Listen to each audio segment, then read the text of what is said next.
I'm useless, right? That's what you called me. Clara didn't even flinch. She sat at the head of the table, her expression calm, detached, the way she looked at failing employees. Don't twist my words, Ethan, she said coolly. I said you're not contributing anymore. There's a difference. There's a difference between being tired and being done, I said quietly. You sound like you've been done for a while. She sighed, folding her hands like she was closing a deal, not ending a marriage. You knew this was coming. We've grown apart. I've grown, and I haven't? I cut her off. My voice cracked, too loud in the glass-walled conference room. The dozen board members stared anywhere but at me. I gave you everything. I built your first office. I took out the loan when no one believed in you. Her eyes flicked toward the man sitting beside her. Lucas Grant leaned back in his chair, smirking. You should calm down, Ethan, he said smoothly. You're embarrassing yourself, I turned to him. And you should shut your mouth before I remind you who introduced you to her in the first place. Ethan, Clara warned sharply. Enough! The silence was thick. My heart pounded against my ribs. I stared at her, searching for even a flicker of guilt. Nothing. Just that cold, perfect calm. So this is how it ends? I asked. A meeting? Minutes? A presentation slide, maybe? Clara's voice softened, but her words didn't. I filed for divorce last week. My lawyer will send the papers today. You'll be taken care of. Taken care of. I laughed bitterly. Like a stray dog, her gaze hardened. You're being dramatic. No, I said. I'm being human. Something you stopped being the moment you started caring more about shareholders than your own husband. Her lips pressed into a thin line. You knew what you married. Ambition isn't a crime. Neither is loyalty, I said. But it feels like one around you. Lucas chuckled under his breath. You sound like a rejected intern, I ignored him. My eyes stayed on Clara. Tell me the truth, I said quietly. Is it him? Her silence was louder than any answer. I felt something inside me shatter, not loud, not sudden, just a quiet break that echoed through every year we'd spent together. Got it, I whispered. You can't even deny it. This isn't about him, she said finally. It's about us. You're comfortable. I can't afford comfort right now. Comfort? I repeated, my throat tight. You mean love? She didn't reply. One of the board members cleared his throat nervously. Perhaps we should step out. No, Clara said sharply. This needs to be finished. I looked around at them, men and women who once called me sir when I brought Clara coffee during her first pitch meetings. Now they stared at me like I was a problem being resolved. You could have done this in private, I said. You wanted to humiliate me. She leaned back unbothered. I wanted to make it clear that my personal life won't interfere with my company. Your company, I said. Right, the one I helped you build. You supported me, she corrected. There's a difference, I stared at her. And what about everything I gave up? The job, the offers, my time? That was your choice, she said flatly. No one asked you to. I wanted to scream, to break something, to make her feel what she'd just done, but I didn't. Instead, I straightened my jacket and said softly, Then I guess this is goodbye. CEO Reynolds. Her name tasted foreign in my mouth. Lucas smirked. Don't take it personally, Ethan. You just didn't fit the brand anymore. I stepped closer, close enough to see the reflection of my own pain in Clara's glassy eyes. Be careful, Lucas, I said. You think she won't trade you next when the numbers drop? His grin faltered. Clara's voice cut in coldly. Enough. Leave, Ethan. I stared at her one last time. You'll regret this, I said quietly. Maybe not today, maybe not tomorrow, but someday, when everything feels empty, you'll remember this moment. She looked away. Goodbye, Ethan. I turned and walked out, my footsteps echoing against marble floors that used to feel like home. Outside the building, the city lights blurred through the fog. My hands trembled, my chest ached, but I kept walking. People rushed past me, busy, alive, unaware that my world had just ended. For the first time in years, I didn't know who I was without her. But somewhere in that emptiness, a voice whispered quietly, You'll remember this too. And you'll come back stronger. I didn't look back. Not once. The bar smelled like cheap whiskey and broken promises. I sat at the counter, glass half empty, head full. Rough day? The bartender asked. I looked up. Brown eyes, steady voice, faint smirk. You could say that. She wiped the counter. You look like someone who said too much to the wrong person. I didn't say too much, I muttered. I just stopped pretending. That bad, huh? My wife called me useless, I said. In front of a dozen people, she paused mid-wipe. Ouch, that's a hell of a send-off. She's a CEO, I said bitterly. Even her breakups are presentations, she chuckled. At least she's consistent, I almost smiled. You're not going to ask what I did to deserve it? Nope, she said. People don't end up in bars like this because they're innocent or guilty. They end up here because they're tired. I stared at her. You're very philosophical for someone serving whiskey at midnight. Maybe whiskey makes people honest, she said. I listen a lot. What's your name? Maya, yours? Ethan, she nodded. All right, Ethan, here's a question. Do you want another drink or do you want to stop feeling sorry for yourself? I frowned. Excuse me? You heard me. Her tone was sharp but not cruel. You've got that look. Like you're waiting for someone to give you permission to start living again. I laughed under my breath. And what makes you think I stopped? She leaned closer. Because men who are living don't stare at empty glasses like they're mirrors. Her words hit harder than the whiskey. You don't even know me. I don't have to, she said simply. Pain looks the same on everyone. I went quiet. The bar hummed with low music, glasses clinking, people laughing at things I couldn't hear. My whole life revolved around her, I said finally. I built everything for her. And she walked away like I never existed. Maya nodded slowly. Then stop building for her. Build for you? Easier said than done. Everything worth doing is. She poured me another drink but didn't slide it over. You want it? I looked at it. Yeah. Then take it. I reached out, then stopped. What if I don't? Then maybe you're starting over. Something about her calmness made me feel small and seen at the same time. You always talk like this? Only to people who look like they're about to disappear. Maybe disappearing isn't such a bad idea. She studied me. If you disappear to run away, it is. If you disappear to rebuild, it isn't. I met her eyes. You really think I could rebuild after this? She shrugged. Everyone can. Some just never try. I took a deep breath and stood. I don't know if I'm ready. You don't have to be ready, she said. You just have to leave before you start rotting here. I pulled a few bills from my pocket and dropped them on the counter. You're good at your job, she smiled faintly. I'm not trying to be. Just don't make me write too soon. Outside, the air was cold. The streetlights flickered against wet pavement. I walked aimlessly until I reached the bridge overlooking the city skyline. My phone buzzed, texts from people I barely remembered. Sorry to hear about it, man. You'll bounce back. She didn't deserve you. None of them meant it. I turned off the phone and leaned on the railing. The water below shimmered with reflections of a world that didn't care who I used to be. She erased me, I whispered. The words burned. She really erased me. The wind carried my voice away, and for the first time I didn't chase it. Maybe Maya was right. Maybe I didn't need to run. I needed to vanish long enough to start again. I watched the lights flicker, then straightened. You'll remember me, Clara, I said under my breath. Even if the world forgets. And with that, I walked into the night. No plans, no home, no name worth keeping. Just silence. And the start of something new. Noah, how long till the update finishes? 5 minutes, boss, he said, typing furiously. Assuming the server doesn't melt again? I laughed under my breath. It's not gonna melt. We built it better this time. He looked up, smirking. You mean you built it better? I just made it pretty. Right, I said. Orion Systems, beauty through code and caffeine. He grinned. 3 years, man. We've come a long way from that rented basement.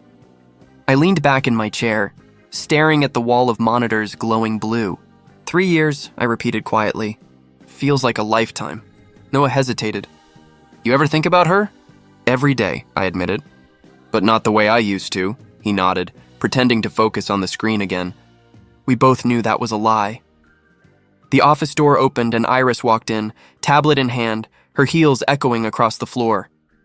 You two still getting sentimental over the past? Morning to you too, Noah said. She ignored him and turned to me. We just landed the contract with Vorntech. That's another 7-figure deal, EC. I smiled faintly. Good work. Don't call it good work, she said sharply. Call it domination. You're not just competing anymore. You're replacing people like her. Her words hit deeper than she knew. Let's not bring her up. She's part of why we're here, Iris said. If she hadn't stepped on you, you'd still be playing house while she climbed her way through boardrooms. I gave her a look. You're right, but I don't need the reminder. She sighed and dropped into a chair. Fine, just don't forget, mercy doesn't rebuild empires, Noah snorted. Neither does bitterness. Tell that to every billionaire alive, Iris said. I cut in before they started another argument. Enough, focus on the launch. Orion Systems goes public next quarter. After that, we start acquisitions. Noah nodded. Already scouting targets. There's one company circling the drain, Reynolds Corp. The name froze me mid-breath. Say that again. Reynolds Corp, he repeated. Their stock's tanking. Rumor is their partner Lucas Grant bailed with most of their investors. Iris smiled coldly. Oh, the irony. Karma's on your payroll now. I stared at the glowing logo on my monitor. Orion Systems. Powered by EC Black. My new name, my new armor. The part of me that used to love Clara whispered, don't enjoy this. The part she left behind whispered, why not?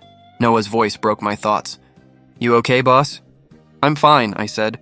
Just poetic timing. Want me to buy them out? Iris asked, eyes sharp. We could dismantle them quietly. No, I said.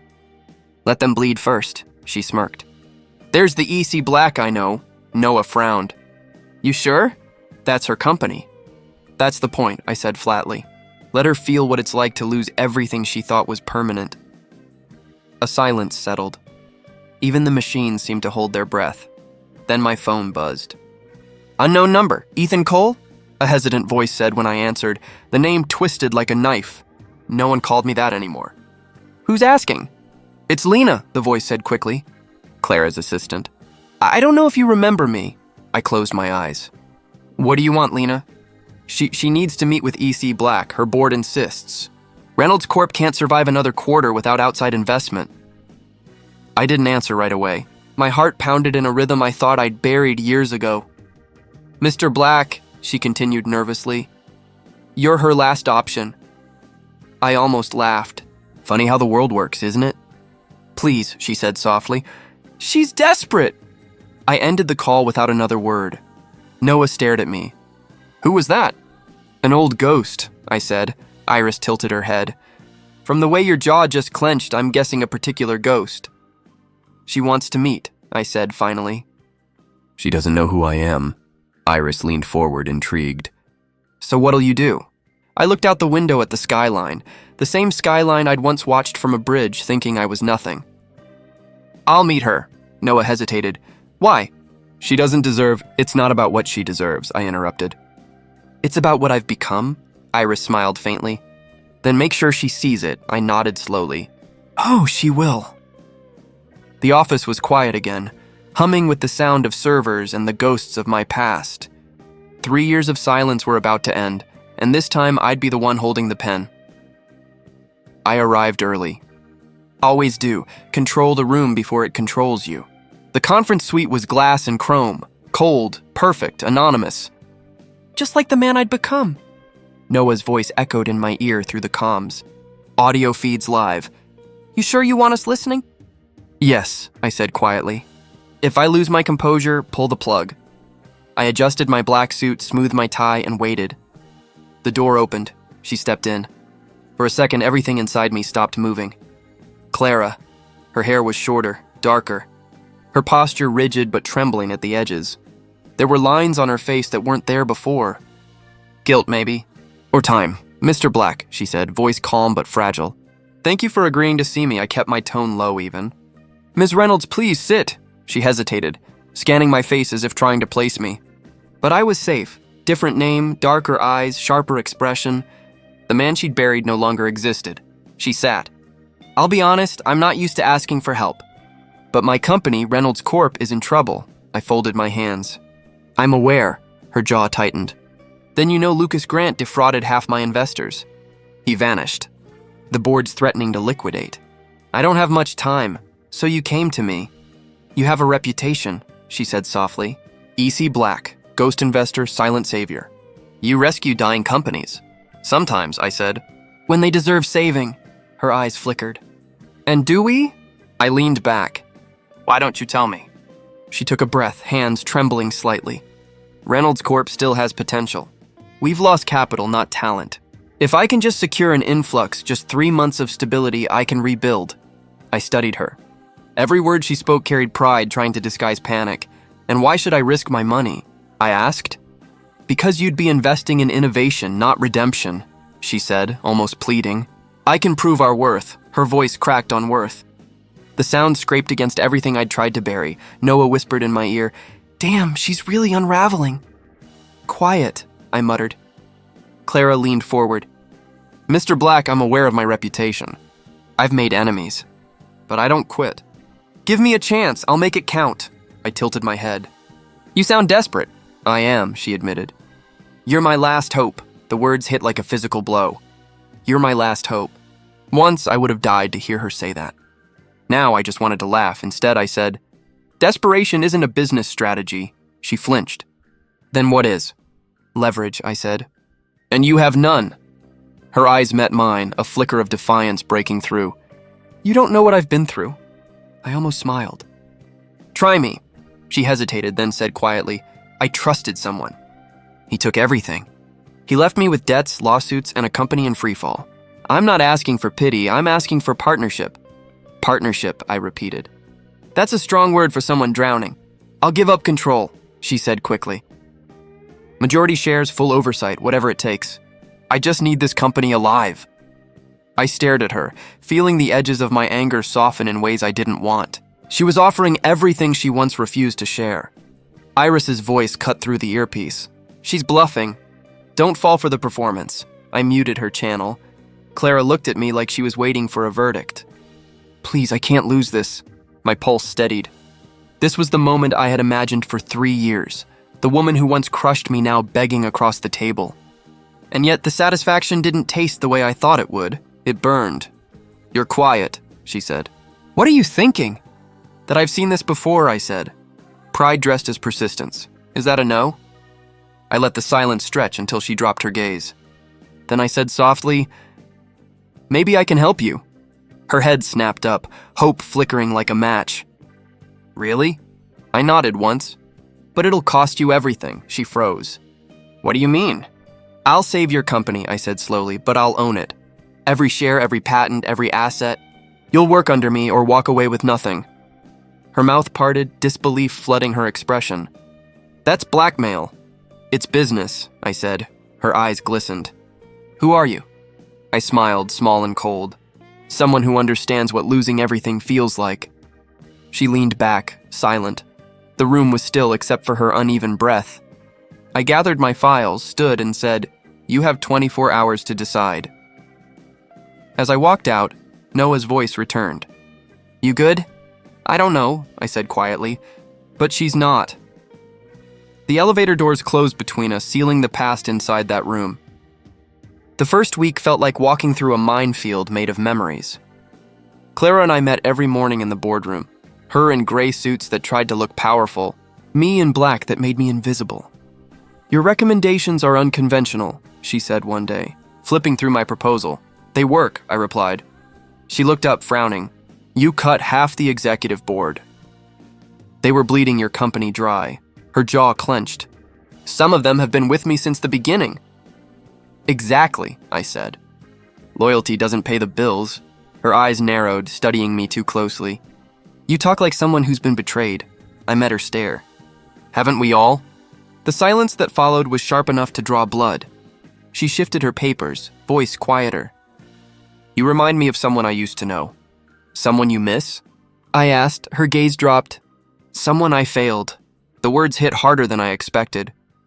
I forced myself to stay still, to let the moment pass. By the third meeting, her tone softened. She stopped treating me like a stranger and started listening. When I told her to sell the luxury division, she didn't argue. When I cut her marketing head, she only nodded.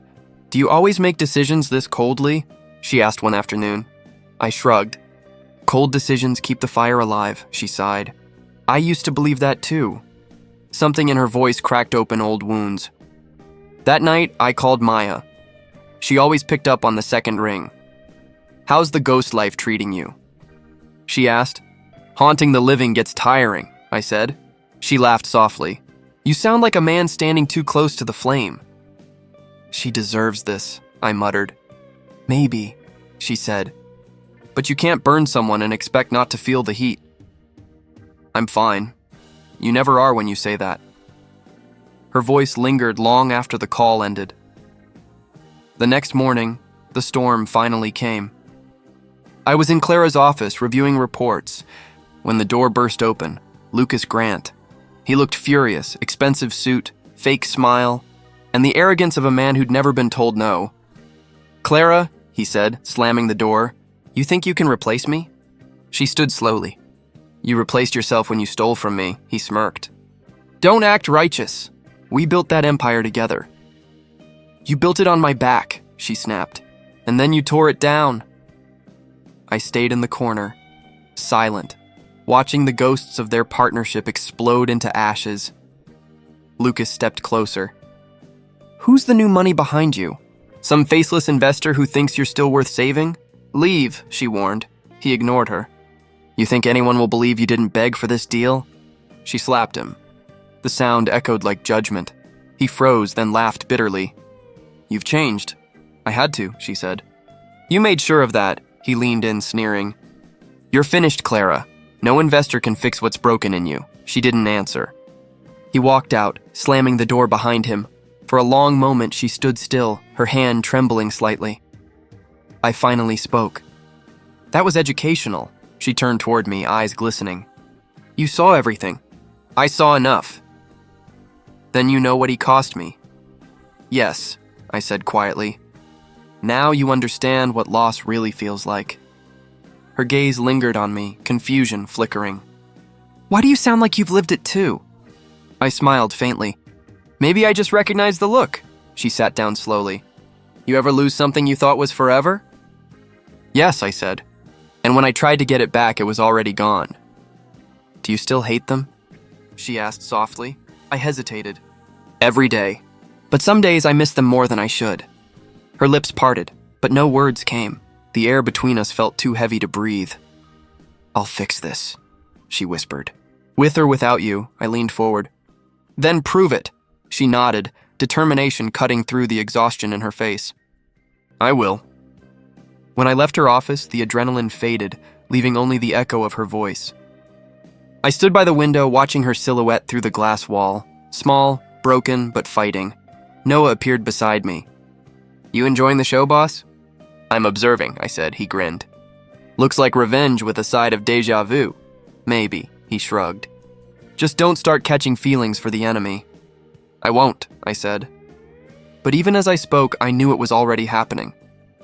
That night, I met Maya again at the bar. She poured me a drink without asking. So, she said, leaning on the counter, how's your little test going? She's stronger than I remember. Stronger doesn't mean healed, Maya said. And neither are you. I stared into the glass. I thought hurting her would make me feel whole. And it just makes me remember who I was when she broke me. She nodded slowly. Revenge is a mirror, Ethan. Stare too long and you start seeing the same person you're trying to destroy. I looked up. Maybe that's the point. Or maybe, she said softly, it's the warning. I didn't answer. The city lights flickered across her face, and for the first time I realized I wasn't chasing revenge anymore. I was chasing closure that might never come. Her office was quieter than usual. Too quiet. The ticking clock felt louder than her voice as she stared at the contract in front of her. You're pushing this deal too fast, she said finally. It's time, I replied. Her eyes narrowed. You act like you own this company. I leaned back in my chair. Maybe I do. What's that supposed to mean? Everything, I said. And nothing, she sighed, rubbing her temples. You're impossible to read, Mr. Black, I smiled faintly. Try harder, she froze at the tone. For a second, something flickered behind her eyes. Recognition. Say that again, she whispered. Try harder, I repeated. Her lips parted. That voice, no, it can't be. I didn't move. I just let the silence hang between us. She stood abruptly, her chair scraping the floor. Ethan! The name hit like lightning. I didn't answer. "Ethan," she said again, voice cracking. "Is it you?" I met her gaze. "Took you long enough." Her knees weakened and she gripped the table for balance. "Oh my God, not quite," I said. "But close enough." Tears welled in her eyes. "You're alive. You've been here, helping me." "Watching me?" "Both," I said coldly. "Watching mostly. Helping when it suited me." She shook her head in disbelief. "Why didn't you tell me?" "Why hide? Because you killed me once, Clara. You just didn't bury the body." Her voice trembled. "I didn't know what I was doing back then." "You did," I said. "You made a choice." "I thought—" She stopped, her breath hitching. "I thought Lucas loved me. He said you were holding me back. And you believed him." "I was blind," she whispered. "He fed my pride until it became poison. When he left, it was too late. I'd already destroyed everything that mattered." Her tears fell freely now, staining the papers she'd once used to ruin me. "I've replayed that day 1,000 times," she said. "Every word I said to you. Every look. I see it in my sleep. I thought power would make me free, but it just made me hollow." I wanted to stay stone, but her words cracked something inside me. "Clara," I said quietly, "I built something new. I changed my name. I made myself into the kind of man you'd never recognize." Her voice broke. "You became him because of me?" "Yes," I said. "Every success, every deal, every sleepless night, it all came from what you did." She covered her mouth, sobbing. "I ruined you." "No," I said. "You taught me how to survive." She looked at me through tears. "And now? What are you doing now?" "Returning the favor. What do you mean?" I stepped closer. "Arion Systems, my company, has been keeping you alive for months. Every bailout, every investor, every chance you got. That was me." Her face went pale. "You've been saving me?" "Saving you," I said. "So you could finally understand what it's like to lose control." Her breath came out in shudders. "Ethan, please!" "Don't do this." I already did. "I never stopped thinking about you," she said suddenly. "Even after everything, I couldn't forget." "Don't say that," I snapped. "You forgot the moment you signed those papers." "I didn't," she cried. "I just didn't know how to face what I'd done."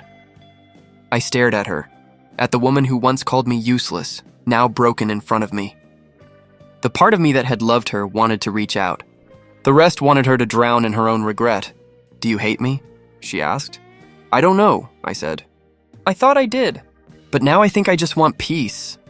She stepped closer, voice shaking. "Then let me make it right. Let me try again." I shook my head. "You can't rebuild what you burned." "Ethan, please." I took a deep breath and turned toward the door. "Now you know what it feels like to lose everything you thought you controlled." She grabbed my arm, desperate. "Don't leave me like this." I looked back one last time. "You left me first." Her hand slipped away. The sound of her sobs followed me down the hall, echoing like the ghost of a love that never survived the fire. It had been weeks since the storm. Reynolds Corp was standing again, barely, but so was she. When Clara walked into my office, she wasn't the woman I remembered. No designer suit, no sharp perfume, just a plain dress and tired eyes. "Your receptionist almost didn't recognize me," she said. "She's good at her job," I replied. Clara smiled faintly. "So are you." "You won, Ethan." "I wasn't playing a game. Revenge always is," she said quietly. "You just don't admit it until it's over." I leaned back. "Then I guess we both lost." She looked down at her hands. "You rebuilt yourself. I barely survived." "You're still here." Her voice trembled. "You were the only thing real in my life, and I threw it away for pride." I stayed silent. She met my eyes.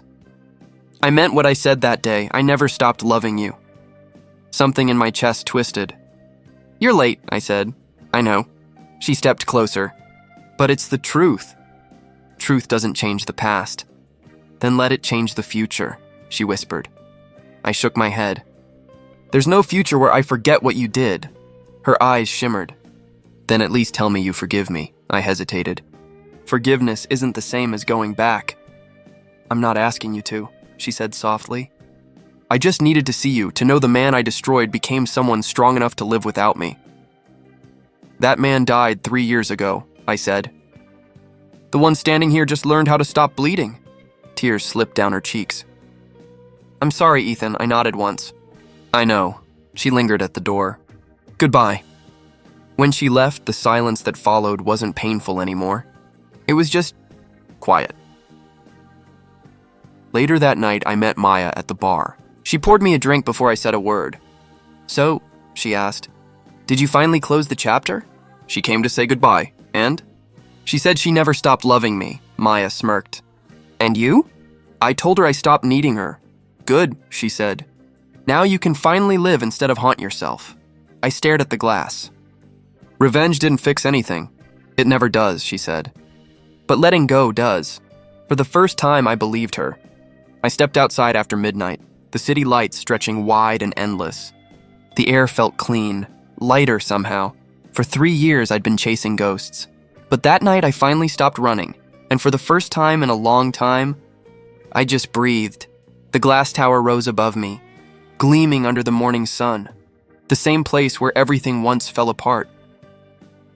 I stood on the sidewalk, watching my reflection shimmer against the windows. Full circle, I murmured. Ready? My assistant asked beside me. More than ever.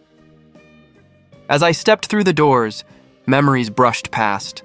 The humiliation, the betrayal, the collapse. But none of it hurt anymore.